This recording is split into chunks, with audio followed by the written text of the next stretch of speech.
Olá pessoas, tudo bem? Estou eu aqui de volta e hoje a gente vai falar sobre regimes totalitários. Eu vou fazer o mesmo esquema. Vou passar um videozinho aqui, aí eu volto para dar minhas contribuições. Prestem atenção no vídeo e eu já volto. Totalitarismo. Totalitarismo é um regime político no qual o Estado, personificado na figura de um líder carismático, controla todos os aspectos da vida dos indivíduos.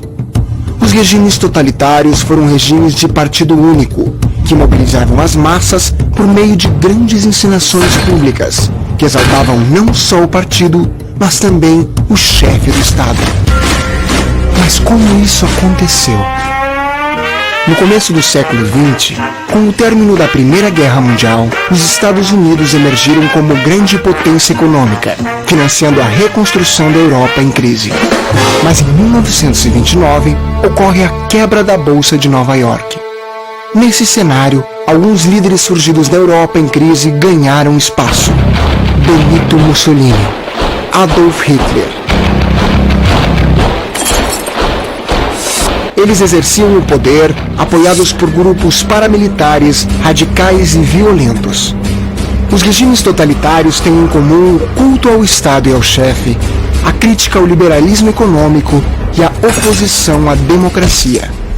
Proíbe-se tudo que diferencia as pessoas, principalmente a liberdade de expressão e de pensamento.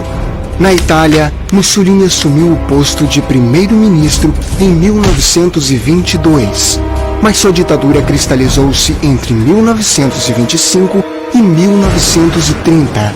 Mussolini exaltava o orgulho nacional ao lembrar as glórias do Império Romano, afirmando ser destino da Itália restabelecer essas glórias. Na União Soviética também existiu um Estado totalitário. Com a morte de Lenin, em 1924, Joseph Stalin assumiu o poder. Stalin burocratizou a estrutura do Estado e perseguiu seus opositores com violência. O líder manteve-se na direção do país até a sua morte em 1953.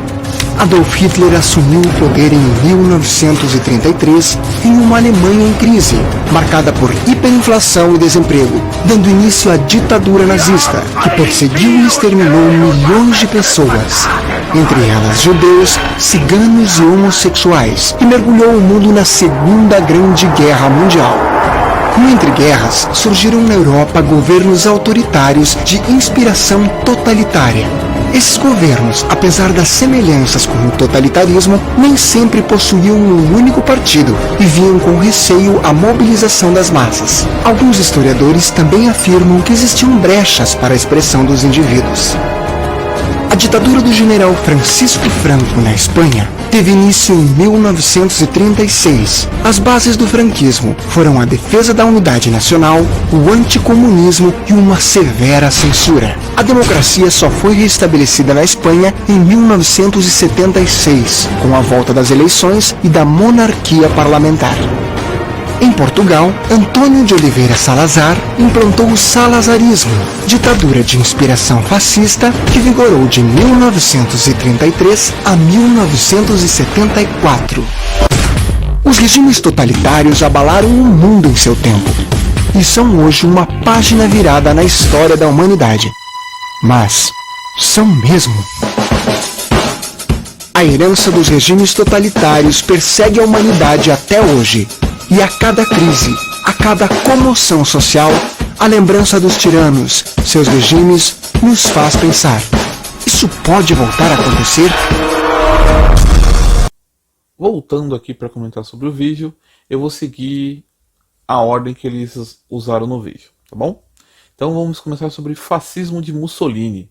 Mussolini, que não é tão conhecido quanto Hitler, mas que era tão cruel quanto, né? Além de tudo que o vídeo falou, o fascismo tem grande apelo ao militarismo, que é a resposta armada e violenta a qualquer tipo de contestação. Isso quer dizer, quem for contra ideias fascistas é visto como inimigo, então ele pode ser atacado de forma violenta. Por isso que hoje, quando alguém chama alguém na internet de fascista, é geralmente em algum post, algum comentário que essa pessoa responde de forma muito violenta, muito agressiva, que ele acha que tudo vai ser resolvido na base da ignorância. Isso é fascista, tá? É uma ideia fascista. Vamos agora para o stalinismo, né, que o vídeo também já coloca na sequência, eu vou falar aqui dele também. No meio da Primeira Guerra Mundial, a Rússia se retira, porque estava acontecendo a Revolução Russa. E foi quando o povo tirou o czar. Czar era uma espécie de rei, né, que era o rei russo. Eles tiram o czar para mudar a política na Rússia.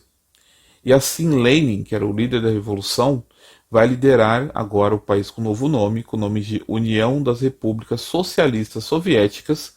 E assim o Lenin realmente acreditava, né, que o povo tinha que ter uma vida melhor, ele distribuiu terra, teve emprego para todo mundo. Então foi realmente um começo que o povo russo estava muito feliz. E essas ideias começaram a correr pela Europa. E é por isso que a Europa começou a ficar muito com medo das tais ideias comunistas. Só que, como o vídeo fala, Lenin morre e com isso assume Stalin. Stalin, quando assume, vai criar uma ditadura que nem foi na Alemanha, que nem foi na Itália, fazendo, né, perseguindo inimigos, criando seus próprios campos de concentração. Então ele vai virar uma nova ditadura. Tá? Hoje na internet é muito comum falar, seu comunista. O comunismo é usado de forma errada, a palavra comunista.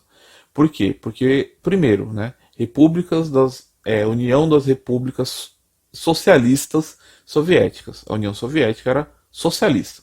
O comunismo, ele prega que você não tem um governo, que as pessoas, a própria população, vai fazer divisão dos seus bens porque quer. Então, nunca teve comunismo. Então, as pessoas usam de forma errada e até de forma ofensiva, sem entender o termo. O nazismo é o mais famoso, né, o que ganha mais fama, já que Hitler foi o grande vilão da Segunda Guerra Mundial. Então ele é o nome mais conhecido. O movimento, né, nazista tinha todas essas ideias do totalitarismo, da Alemanha acima de tudo, só que ele vai ampliar isso criando a ideia da raça ariana, que afirmava que o homem branco era a raça superior às outras, levando em conta que não existe raças, tá? Nós somos todos humanos. Isso é biológico.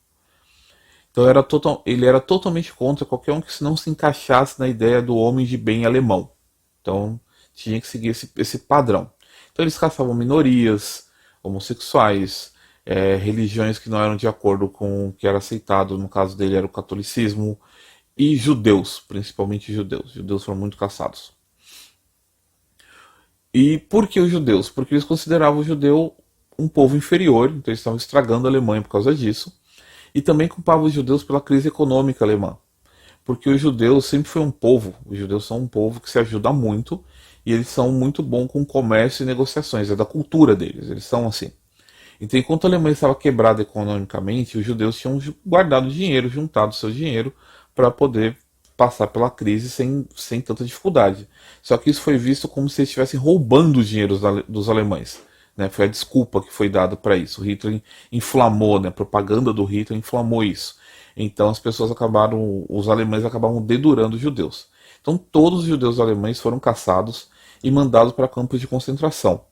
Nesses lugares eles faziam trabalhos forçados e eram vítimas de todo tipo de teste. Até teste cardíaco, de ver como que funciona, abrir a cabeça, testar arma biológica, era tudo em judeu. Então era bem cruel, a maioria morria nesses campos de concentração. Então era uma coisa muito cruel de ser feita. Vários países prendiam os judeus e mandavam para a Alemanha, para eles irem para esse campo de concentração. Inclusive o Brasil fez isso. O Brasil mandou alguns judeus para lá também. E algumas pessoas que eles não gostavam politicamente também foram mandadas para lá.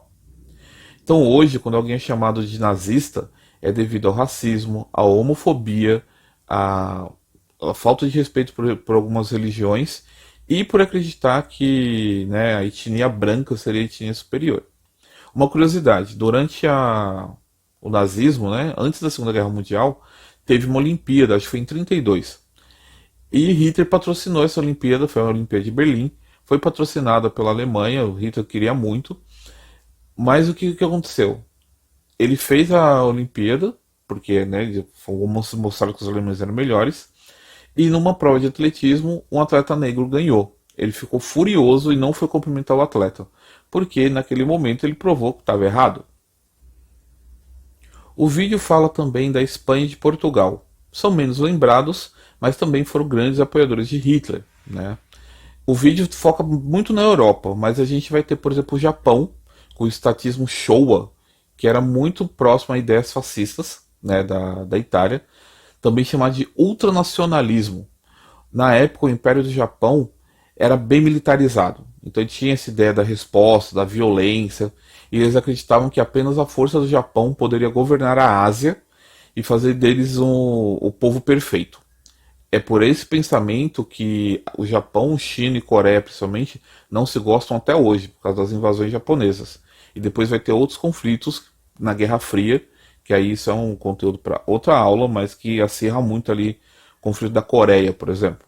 Por isso que a Coreia, durante a Guerra Fria, é quando a Coreia vai ser dividida em duas. Aí vou explicar isso mais para frente. Por isso, até hoje, né, o Japão tem uma xenofobia muito forte. Xenofobia é quando a gente tem preconceito, a gente não gosta de outras culturas, automaticamente. Por exemplo, não é brasileiro, ele veio de outro país, eu não gosto dele. Isso é xenofobia. Você não precisa conhecer, você só julga a cultura. Aqui no Brasil a gente tem um preconceito, que a gente faz como brincadeira, mas é preconceito, de falar que os asiáticos são todos iguais. Só que para os asiáticos, para os japoneses, nós também somos todos iguais. Porque é cultural. Só para vocês entenderem a xenofobia, por exemplo, e as guerras que tiveram, no Japão é mais fácil um chinês ser discriminado do que um brasileiro, por causa de rixas antigas deles. Mas eles não gostam de nenhuma. Tipo, não são todos, tá? Tô falando realmente dos preconceituosos. Eles não gostam de nenhuma pessoa que não seja japonesa.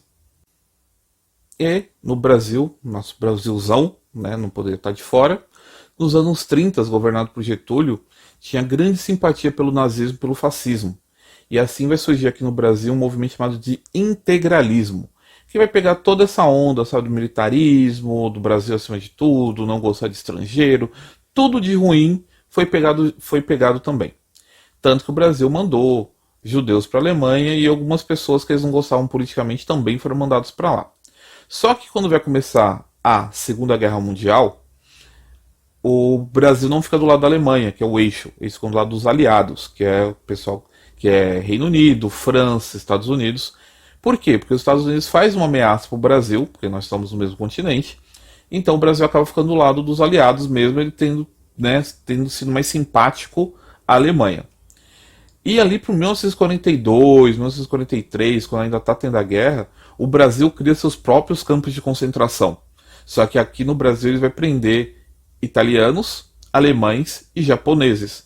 Por quê? Porque agora eles eram os inimigos. Então também vão ser torturados, também vão sofrer bastante em campos de concentração. Tá? Então o Brasil também teve essa sua parcela na história. Mas pessoal, acima de tudo, tomem cuidado. Com qualquer político se apresenta de forma violenta, se apresenta com soluções mágicas e se pintando como um herói. Isso é sinal de um sistema totalitário, porque ele quer se colocar no centro de tudo, que é o foco de um sistema totalitário. Tá bom? Espero que vocês tenham gostado. Até a próxima aula e tchau!